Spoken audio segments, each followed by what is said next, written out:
आप सभी YouTube family को राधे राधे, जय श्री कृष्णा। स्वागत करती हूँ अपने यूट्यूब चैनल पर। आप लोगों के बीच बहुत ही प्यारा सा कजरी गीत लेकर के आई हूँ। गीत को पूरा सुने और कैसा लगा कमेंट करके बताना। हमारे चैनल को भी अपना प्यारा आशीर्वाद देना।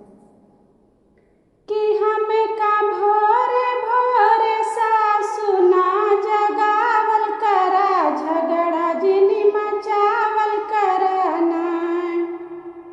नई बहू कह रही अपनी सासू माता से कि हम का भोरे भोरे हो, कि हम का भोरे भोरे सासु ना जगावल करा, झगड़ा जिनी मचावल कराना।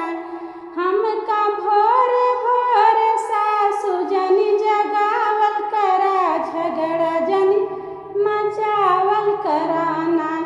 हम का 10 बजे जगावा तू ही नाश्ता बनावा, हम का 10 बजे जगावा तू ही नाश्ता बनावा।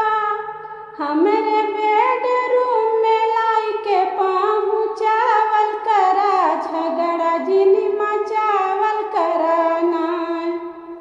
कि हमरे बेडरूम में लाई के पहुँचावल करा, झगड़ा जिनी मचावल कराना।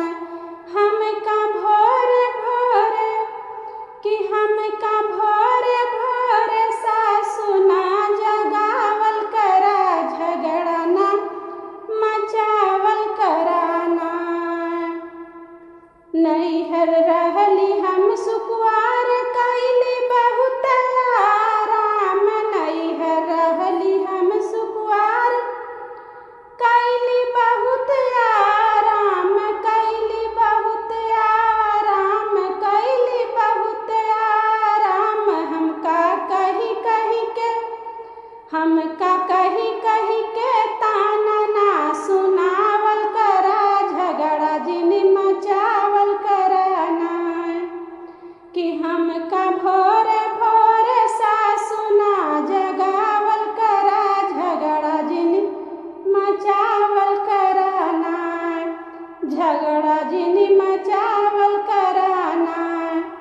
हमरे सैया के कमाई हमका देती तू थमाई, हमरे सैया के कमाई हमका देती तू थमाई, हमका देती तू थमाई, हमका देती तू थमाई। फिर बेरी बेरी हिसाब ना लगावल करा, झगड़ा जिनी मचावल कराना। हमका भोरे भोरे सासु ना जगावल करा, झगड़ा जिनी मचावल कराना, झगड़ा जिनी मचा